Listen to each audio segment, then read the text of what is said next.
Ring ऋत नियम कह रहा है कृत भिन्न यकार और असार्वधातुक यकार तथा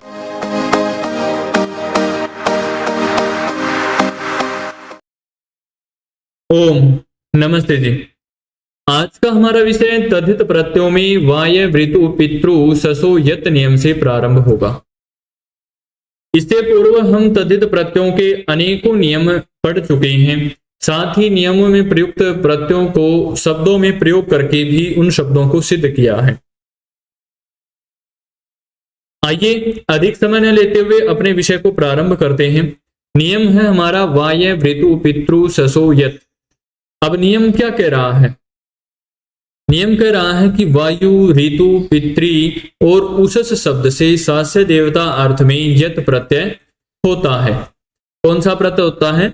यत प्रत्यय होता है। किस अर्थ में? सास्य देवता अर्थ में। अब उदाहरण हमारे पास दो हैं यहाँ पर। एक तो क्या है? वायव्यम, एक ऋतव्यम। अब सर्वप्रथम वायव्यम को देखते हैं तो वायु देवता आता है। शब्द क्या हमारे पास? वायु। अभी अभी जो हमने नियम पढ़ा है वाय वृतु पितृ ससो यत से यत प्रत्यय हो जाएगा, वायु यत। अब तकार है, तकार की हलंत्यम से इत संज्ञा कर देंगे और तस्य लोप से लोप कर देंगे तो हमारे पास रूप क्या शेष रहा? वायु य। और यची हमसे भय संज्ञा करेंगे तो क्या रूप बनेगा? तो भय संज्ञा करने से पूर्व और गुण नियम आता है। और गुण नियम से उकार को क्या हो जाएगा? ओकारादेश हो जाएगा। तो जहां वायु था वो वायु बन जाएगा। और जब वायु बन जाएगा उसके साथ यह है तो एक नियम आता है वांतो यी प्रत्यये। ये अयादि संधि में आता है, अर्थात ओकार को अवादेश हो जाए। और जब ओकार को अवादेश होगा वाय प्लस में वाय अव य मिला देंगे तो वायव्य कृतद्धित समासास्त्र से प्रातिपदिक संज्ञा और स्वाद उत्पत्ति विभक्ति कार्य आदि और कर देंगे तो क्या बन जाएगा? वायव्यम हमारा रूप सिद्ध हो जाएगा। ठीक इसी प्रकार अगला उदाहरण आता है ऋतव्यम, अर्थात ऋतु देवता। ऋतव्यम मतलब ऋतु देवता। शब्द क्या है? ऋतु। अब ऋतु में भी वाय वृतु पितृ ससो यत नियम से यत प्रत्यय हो गया। यत का पूर्व के समान ही यह शेष रहेगा ताकि हलंत्यम से इत संज्ञा करके तस्य लोप से लोप कर देंगे और गुण से उकार को उकार हो गया। तो ऋतु था वहां ऋतो बन गया। क्या बन गया? ऋतो। और यत का यह शेष रह रहा है। अब जब ऋतो बन जाएगा तो जैसे पूर्व में हमने वांतो ही प्रत्यय नियम से ओकार को अवादेश किया था, ठीक वैसे ही यहां पर भी करेंगे। तो ऋतव और य रूप बनेगा, ऋत अव य, इनको मिला देंगे तो ऋतव्य। कृतद्धित समासास्त्र से प्रातिपदिक संज्ञा और स्वाद उत्पत्ति विभक्ति कार्य कर देंगे तो ऋतव्य हमारा रूप सिद्ध हो जाता है। ठीक है। ठीक इसी प्रकार जब आगे बढ़ते हैं तो एक नियम आता है रिंग ऋतः। क्या नियम है? रिंग ऋतः। अब रिंग ऋतः नियम क्या कह रहा है? रिंग ऋतः नियम कह रहा है कृत भिन्न यकार और असार्वधातुक यकार तथा द्वि प्रत्यय परे रहते ऋदंत अंग को रिंग आदेश होता है। ऋदंत अंग को रिंग आदेश होता है। और जब रिंग आदेश होगा तो रूप क्या बनेगा हमारे पास? पित्रयम या उषस्त्यम। यही है दो उदाहरण। तो जैसे पित्रयम है अर्थात पितृ देवता। शब्द क्या हमारे पास? पितृ। पितृ की हम वाय वृतु पितृ ससो यत नियम से यत प्रत्यय कर देंगे। पितृ प्लस में यत और यत का त हलंतम से तकार की हलंत्यम से इत संज्ञा करके तस्य लोप से लोप कर देंगे। अभी अभी नियम पढ़ा था हमने रिंग यत, सूत्र से रिकार के स्थान पर रिंग आदेश हो जाएगा। जहां पर पितृ था, पितृ में री था, री को क्या होगा? रिंग। और जब रिंग आदेश हो जाएगा तो रिंग के गकार की हलंत्यम से इत संज्ञा करके तस्य लोप से लोप कर देंगे। और लोप होने के पश्चात जिस प्रकार यची भम से अंत्य आकार की इत संज्ञा करते हैं, अर्थात यहां पर री में अंत्य इकार है तो रिंग के इकार को इत संज्ञा कर देंगे क्योंकि ये री के स्थान पर हुआ था। ठीक है ना? तो इकार की भय संज्ञा करके यस्यति च से भय संज्ञक इकार का लोप कर देंगे तो पितर यह बन जाएगा। आधा तय और र मिला देंगे तो आधा त्रय बन जाता है, जो स्वर रहित होता है। तो मिला देंगे तो पित्रय कृतधित समासास्थ से प्रातिपदिक संज्ञा करके स्वादुत्पत्ति विभक्ति कार्य कर देंगे तो पित्रयम रूप हमारा सिद्ध हो जाता है। ठीक इसी प्रकार जब आगे बढ़ते हैं तो अगला उदाहरण आता है उषस्यम अर्थात उषा देवता। शब्द क्या हमारे पास उषस। उषस शब्द को शास्त्र देवता से अण प्रत्यय को बांध कर वाय भृतु पितृ ससो यत नियम से यत प्रत्यय हो जाएगा। अब यत का पूर्व के समान तकार की हलंत्यम से इत संज्ञा करके तस्य लोप से लोप कर देंगे। अब उषस प्लस यह तद्धित समासास्थ से प्रातिपदिक संज्ञा करके इनको मिला देंगे तो उषस्य और स्वाद उत्पत्ति विभक्ति कार्य कर देंगे तो उषस्यम रूप हमारा सिद्ध हो जाएगा। कोई समस्या है? नहीं है ना? आसानी से आपको समझ में आ रहा है जी, बहुत अच्छे।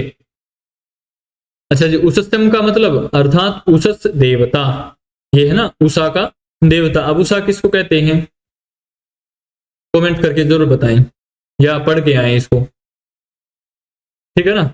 आगे नियम आता है तस्य समूह। क्या नियम आता है? तस्य समूह। अब तस्य समूह क्या कह रहा है कि समूह अर्थ में षष्ठ्यंत अर्थ से अण प्रत्यय हो, और जब समूह अर्थ में षष्ठ्यंत अर्थ में अण प्रत्यय होगा तो रूप क्या बनेगा? काका नाम समूह काकम।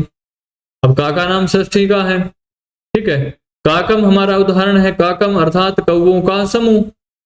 काक शब्द है, तस्य समूह से समूह से अण प्रत्यय हो गया। काक अण, अण के नकार की जैसे पूर्व में अण के नकार की संज्ञा की थी अलंत्यम से, वैसे ही यहां पर होगी और तस्य लोप से लोप हो जाएगा इत संज्ञा का। तद्धि तेस्व चामादे नियम से आदि अच को वृद्धि हो जाएगी, और जब आदि अच को वृद्धि होगी काक बन गया काक प्लस में अ, तो यची भंग से भय संज्ञा हो जाएगी अंत्याकार की, काक के अंतिम अ की, और यस्यति च से भय संज्ञक आकार का लोप कर देंगे। लोप होने के पश्चात कृत तद्धित समासास्थ से प्रातिपदिक संज्ञा करके काकह रूप बना देंगे। हमें बनाना क्या था? काकम। तो स्वाद उत्पत्ति विभक्ति कार्य और कर देंगे तो काकम रूप हमारा सिद्ध हो जाएगा। कोई कठिन नहीं है, आराम से हो गया सुगमता के साथ। ठीक इसी प्रकार जब आगे बढ़ते हैं तो अगला नियम आता है, ये बहुत ही महत्वपूर्ण नियम है। क्या नियम है? भिक्षादिभ्यो अण। अब नियम ही कह रहा है कि भिक्षा आदि षष्ठ्यंत समर्थ सुबंत समूह अर्थ में अण प्रत्यय होता है। भिक्षादिभ्यो अण, कौन सा प्रत्यय होता है? अण प्रत्यय होता है। अब इसी में एक वार्तिक भी आता है। वार्तिक क्या है? बस्याडे तद्धिते है, ये पुंस्वद भाव करता है। अब उदाहरण हमारे पास क्या है? भैक्षम। अब भैक्षम उदाहरण है अर्थात भिक्षुओं का समूह। भिक्षु किसको कहते हैं? जो भिक्षा मांगते हैं उनको कहते हैं। अब शब्द क्या है हमारे पास? भिक्षा। अण प्रत्यय किससे होगा? है भिक्षादिभ्यो अण से, परंतु उससे पूर्व अचित हस्ती धेनोष ठक नियम से ठक प्रत्यय की प्राप्ति हो रही है। उस ठक प्रत्यय को बांधकर भिक्षादिभ्यो अण से अण प्रत्यय होगा। अण का अणकार की हलंत्यम से इत संज्ञा करके तस्य लोप से लोप कर देंगे। अब भिक्षा था, वहां तद्धितेस्व चामादे से आदि अच को वृद्धि कर देंगे, भैक्षा बन जाएगा। हमें बनाना क्या था? भैक्षम। यची भम से भय संज्ञा करके अंत्य आकार की और यस्यति च से लोप कर देंगे तो क्या रूप बनेगा? भैक्ष प्लस में अ मिला देंगे और कृतद्धित समासास्थ से प्रातिपदिक संज्ञा करेंगे तो भैक्ष रूप बन गया। अब जब स्वाद उत्पत्ति विभक्ति कार्य करेंगे तो भैक्षम रूप हमारा सिद्ध हो जाएगा। ठीक इसी प्रकार अगला उदाहरण आता है गार्भिणम। क्या है? गार्भिणम अर्थात गर्भवती स्त्रियों का समूह, जहां बहुत सारी स्त्रियां गर्भवती हैं। सर्व शब्द क्या है? गर्भिणी। गर्भिणी का यहां पर भिक्षादिभ्यो अण से अण प्रत्यय हो गया समूह अर्थ में, और अण के नकार की हलंत्यम से इत संज्ञा कर दी, तस्य लोप से लोप कर दिया, और तद्धितेस्व चामादे से आदि अच की वृद्धि कर दी। जहां गर्भी था वहां गार्भी हो गया, गार्भिणी। और यची भम से अंतिम इकार की, अंत्य इकार की भय संज्ञा कर देंगे, और जब भय संज्ञा होगी इकार की तो रूप क्या बनेगा? गारभीण, गारभीण रूप बनेगा ना जी। तो गारभीण प्लस में अ को इसमें मिला देंगे तो गारभीण, तो उससे पूर्व पुंसोद भाव होगा। अभी हमने एक वार्तिक पढ़ा था ना, भस्याढ़े तद्दिते, सूत्र से नकार को पुंसवद हो जाएगा, नकारादेश हो जाएगा, और नकारादेश हो जाएगा तो नस्तद्दिते एक नियम आता है, हमने पूर्व में भी विस्तार से इसके बारे में चर्चाएं की थी। वो क्या कहता है कि टी भाग का लोप हो जाए। अब टी भाग क्या है इसमें है? टी भाग क्या है? इन, गर्भिण, गर्भिण है, यही है ना। तो इनका लोप हो जाएगा, परंतु उससे पहले एक नियम और आता है, इणन्य नपत्थे, नपत्ते, इणन्य नपत्ते। नियम क्या कहता है? सूत्र से इनको प्रकृति भाव हो जाएगा, अर्थात उस टी भाग का लोप नहीं होगा, पुनः इन शेष रहेगा। अब गर्भिण प्लस में अ हमारे पास है। पूर्व में हमने नियम पढ़ा था, अट कुपवांग नुम वय वाय अपि, सूत्र से क्या हो गया? नकार को नकार आदेश, और जब नकार को नकार आदेश हो जाएगा और इनको मिला देंगे, गर्भिण प्लस में अ है अण का, तो गर्भिण कृतद्धित समासास्य से प्रातिपदिक संज्ञा और स्वादुत्पत्ति विभक्ति कार्य कर देंगे तो गर्भिणम हमारा रूप सिद्ध हो जाएगा। ठीक इसी प्रकार अभी अभी हमने इसमें भी नियम में भी पढ़ा था, नियम वही आ गया आगे। क्या नियम है? इन नय नपत्ते, इन नय नपत्ते। अब नियम क्या कह रहा है? ऊपर हमने पढ़ ही लिया था, अपत्य अर्थ से भिन्न अर्थ के अण परे रहते इनको प्रकृति भाव हो जाएगा। अपत्य अर्थ से भिन्न अर्थ के अन परे रहते इनको प्रकृति भाव हो जाएगा। जैसे नस्तद्दि से टी का लोप हो रहा था अन का, ठीक है ना, वही चीज यहां पर आ रही है। अब उदाहरण क्या है हमारे पास? युवती नाम समूहो यौनम, यौनम उदाहरण है युवतियों का समूह है। शब्द क्या है? युवती। युवती को अण प्रत्यय हो जाएगा, अनुदात्तोत किससे होगा? भिक्षादिप विवरण से, परंतु अय प्रत्यय की प्राप्ति हो रही है किस नियम से? अनुदात्ता दे रही से है, उसको बांधकर भिक्षादिप व्यो से अण प्रत्यय होगा। अब अण प्रत्यय हो जाएगा तो जिस प्रकार पूर्व में हमने अण प्रत्यय के नकार की इत संज्ञा करके लोप किया था, वैसे ही यहां पर भी होगा है। जब लोप हो जाएगा तो रूप क्या बनेगा? युवती अ, यचिब हमसे भय संज्ञा कर देंगे अंत्य इकार की, या प्रथम हम तद्दिते स्वचामादे से क्या कर देंगे? आदियच को वृद्धि कर देंगे, यु को यौ बना देंगे, और भय संज्ञा करके इक्त संज्ञा कर भय संज्ञा का लोप कर देंगे तो यौवन प्लस में अ। तो ऊपर हमने एक नियम पढ़ा था, वार्तिक पढ़ा था, भस्याडे तद्दिते, पुंसवद भाव हो जाएगा है। पुनवद भाव होने के पश्चात हमारे पास रूप क्या रहेगा? तकार का त थ द धन, अर्थात न आ जाएगा तय के स्थान पर, पुनवद भाव हो गया। तो नस्तदिते नियम से यहां पर आ जाता नस्तदिते, सूत्र से टी भाग के लोप की प्राप्ति है, परंतु अन नियम क्या कहता है कि अन को प्रकृति भाव हो जाएगा, लोप नहीं होगा, ठीक है ना। जहां पर अन्न टी भाग बन रहा था वहां अन को प्रकृति भाव हो जाएगा, तो यौवन प्लस में अ कृतद्धित समासास्य से प्रातिपदिक संज्ञा और स्वादुत्पत्ति विभक्ति कार्य से मिला देंगे, कर देंगे कार्य, तो यौनम रूप हमारा सिद्ध हो जाएगा। ठीक इसी प्रकार जब आगे बढ़ते हैं तो आगे नियम आता है ग्राम जन बुध भयस्थल। क्या नियम आता है? ग्राम जन बंधु भयस्थल, ये बुध बोल रहा था मैं, बंधु भयस्थल है, ठीक है। नियम का अर्थ क्या है? ग्राम जन और बंधु शब्दों से समूह अर्थ में तल प्रत्यय होता है। गांवों के समूह में, जनों के समूह में, अर्थात व्यक्तियों के, बंधुओं के समूह में कौन सा प्रत्यय होता है? तल प्रत्यय होता है, ठीक है। इसमें एक वार्तिक भी आता है, गज सहायाभ्याम चेति वक्तव्यम। उदाहरण क्या है इसका? गजता, सहायता, यही उदाहरण है। अर्थ क्या है इसका? गज अर्थात हाथी और सहाय अर्थात सहायक, इन शब्दों से भी समूह अर्थ में तल प्रत्यय होता है। इसी प्रकार एक वार्तिक और आ जाता है, अहन खह क्रतौ। ये क्या कहता है कि अहन शब्द से समूह अर्थ में ख प्रत्यय होता है, यजादि वाच्य हो तो। अब उदाहरण क्या है हमारे पास, जैसे ग्रामता है, गांवों का समूह, ग्रामता अर्थात गांवों का समूह। ग्राम शब्द है, ग्राम शब्द से तल प्रत्यय हो जाएगा, किससे, ग्राम जन बंधु भैंस से। अब तल के लकार की इत संज्ञा है हलंत्यम से, हलंत्यम से इत संज्ञा करके तस्य लोप से लोप कर देंगे। लोप होने के पश्चात ग्राम तल हमारे पास शेष है। अभी एक नियम पढ़ा था पूर्व में हमने, तलंतम स्त्रियाम, सूत्र से स्त्रीलिंग में अजाद्य तष्टाप से टाप प्रत्यय हो जाएगा। अब ग्रामतय को मिला देंगे, टाप प्रत्यय होने के पश्चात ग्रामत टाप हमारे पास रूप बना। टाप का आशेष रहेगा चूटू से हलंत्यम, चूटू से तो टकार की संज्ञा कर देंगे और हलंत्यम से पकार की। अब यहां हमने हलंत्यम नहीं लिखा है, लिख देते हैं, ठीक है। हलंत्यम से किसकी हो जाएगी, पकार की, और तस्य लोप से टकार और पकार की संज्ञा लोप हो जाएगा। तो हमारे पास रूप क्या बना, ग्रामत आ।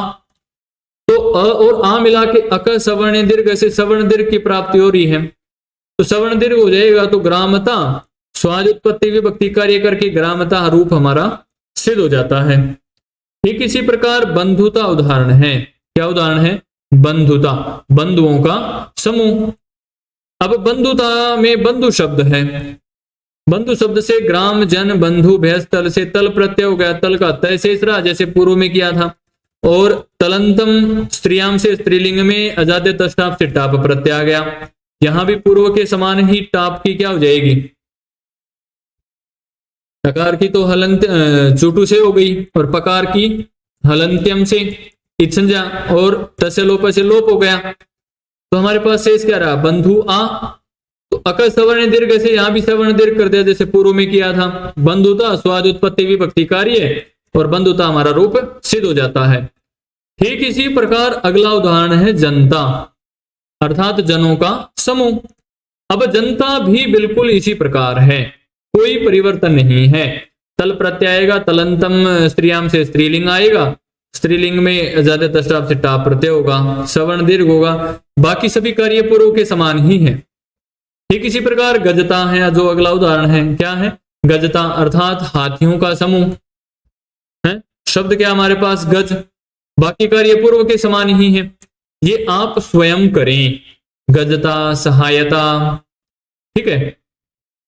आज के लिए ये चीजें आप स्वयं करें। अब अंत में आगे हमारे पास ये अगला उदाहरण आता है, अंत कह रहा हूं मैं, अहीन अर्थात कुछ यज्ञ क्रिया विशेष का समूह। अब अहीन को जब हम सिद्ध करते हैं तो इसमें एक ऊपर हमने वार्तिक पढ़ा था, अहन ख क्रतौ, सूत्र से ख प्रत्यय होता है, अहन शब्द से ख प्रत्यय हो जाएगा, किससे होगा, ये वार्तिक से होगा। तो ख को ईन आदेश हो जाएगा, कैसे हो जाएगा, पूर्व में हमने एक नियम पढ़ा था, आयनी यीनी यीय फ ढ ख छ घाम प्रत्यादि नाम से ख के स्थान पर, या फ ढ ख आ रहा ना, तो ख के स्थान पर क्या हो गया, ईन आदेश हो गया, ईन आदेश हो गया। तो ख में अ भी था, वो भी शेष रहा, तो रूप क्या बना, अहन ईन अ, यही बना ना। तो अहन ई अ बनने के पश्चात नस्त दिते नियम आता है। नस्त दिते नियम क्या कहता है, टी भाग अन का लोप। तो अहन में हन में क्या है, अहन में अन है टी भाग, तो टी भाग का लोप हो जाएगा। तो क्या रूप बना, अह, अह ही बना ना, अह इन, ख का अ इन में मिल जाएगा। तो नस्त दिते से मिलके इनको सबको मिला देंगे तो अहीन प्रेतदित समासास्त्र से प्रातिपदिक संज्ञा और स्वाद उत्पत्ति विभक्ति कार्य कर देंगे तो विसर्ग आदि भी हो जाएगा और अहीन रूप हमारा सिद्ध हो जाएगा। आज के लिए हमारा विषय इतना ही रहेगा। अगली कक्षा में हम अचित हस्ति धेनो ठक नियम से अपने विषय को प्रारंभ करेंगे, जहां हम ठक प्रत्यय के बारे में जानेंगे।